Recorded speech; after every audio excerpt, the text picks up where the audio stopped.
ಮತ್ತು ಎಲ್ಲ ಕಲಾಭಿಮಾನಿಗಳೇ ಹಾಗೂ ಊರಿನ ತಾಯಂದಿರೇ ಮತ್ತು ಸಂಗೀತ ಬಳಗಾದಂಥ ರವಿಚಂದ್ರ ಅವರೇ ಹಾಗೂ ಹಾರ್ಮೋನಿಯಂ ಮಾಸ್ತರಾಗಿ ಗಣನೀಯ ಸೇವೆ ಸಲ್ಲಿಸಿದಂಥ ಗ್ರಾಮದ ಗುರುಗಳಾದಂಥ ಹೂಗಾರ್ ಅವರೇ, ಎಲ್ಲರೂ ಅವರಿವರನ್ನದೇ ಎಲ್ಲ ತಾಯಂದಿರೇ, ಇವತ್ತು ನಾಟಕ ನೋಡಲಿಕ್ಕೆ ನೀವು ಉತ್ಸುಕರಾಗಿದ್ದೀರಿ. ಹಗಲೆಲ್ಲ ಜಾತ್ರೆ ಐತಿ, ರಥೋತ್ಸವವನ್ನು ಅನುಭವಿಸಿದ್ದೀರಿ.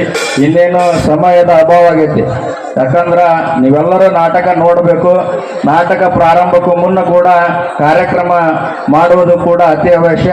ಅದಕ್ಕೆ ಗಣ್ಯರೆಲ್ಲರೂ ಬಂದಿರ್ತಾರೆ. ಅವರ ಪ್ರೋತ್ಸಾಹದಿಂದ ಒಂದು ಇಂಥ ರಂಗಭೂಮಿಯ ಕಲೆಗಳು ಪ್ರತಿ ಗ್ರಾಮದಲ್ಲಿ ಕೂಡ ಪ್ರದರ್ಶನ ಪಡ್ತವೆ. ಇವತ್ತು ರಂಗಭೂಮಿ ಕಲೆ ಅಂದರೆ ಅತ್ಯಂತ ನಮ್ಮ ಉತ್ತರ ಕರ್ನಾಟಕ ಭಾಗದಲ್ಲಿ ಇವತ್ತು ಸಿನಿಮಾ ಟಾಕೀಸ್ಗಳು ಮುಚ್ಚೋಗ್ಯಾವ ಈ ನಾಟಕದ ಹುಚ್ಚಿನಿಂದ. ಯಾಕಂದ್ರೆ ಈ ಹಿಂದೆ ಸಿನಿಮಾ ರಿಲೀಸ್ ಆಗ್ತೈತೆ ಅಂದ್ರೆ ಎಲ್ಲರೂ ಪ್ರತಿ ವಾರ ಹೋಗಿ ಕ್ಯೂ ನಿಂದಿರ್ತಿದ್ರು. ಇವತ್ತು ನಾಟಕ ಈ ರಂಗಭೂಮಿಯ ನಿಜವಾದ ಕಲೆ ಮುಂದೆ ಇವತ್ತು ಸಿನಿಮಾಗಳು ಮಂಕಾಗ್ಯಾವಪ್ಪ ಅಂತಂದ್ರೆ ರಂಗಭೂಮಿ ಕಲೆ ನಮ್ಮ ಉತ್ತರ ಕರ್ನಾಟಕದಲ್ಲಿ ಅದ್ಭುತವಾಗಿ ಎಲ್ಲ ಯುವಕರು ಪ್ರದರ್ಶನ ಮಾಡಲಿಕ್ಕೆ ಮಾಡ್ತಿದ್ದಾರೆ. ಆದ್ದರಿಂದ ರಂಗಭೂಮಿ ಕಲೆ ಹಿಂದಿನಿಂದಲೂ ಕೂಡ ಅತ್ಯಂತವಾಗಿ ನಡೆದುಕೊಂಡು ಬಂದಂಥದ್ದು. ಇವತ್ತು ಈ ರಂಗಭೂಮಿ ಕಲೆಯಿಂದಲೇ ಸಿನಿಮಾ ಮಾಡಿದಂಥ ಅನೇಕ ನಟರಿದ್ದಾರೆ. ಆದ್ದರಿಂದ ಈ ರಂಗಭೂಮಿ ಕಲೆ ಎಂದೂ ಮಂಕಾಗುವುದಿಲ್ಲ.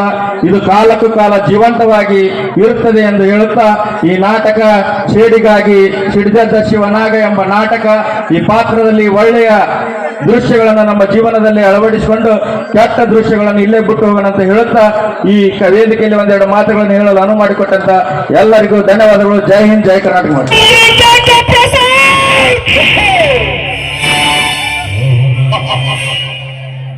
ನಮ್ಮ ದೇಶದ ಹೆಣ್ಣು ಮಕ್ಕಳು ವಿದೇಶಕ್ಕೆ ಮಾರಿ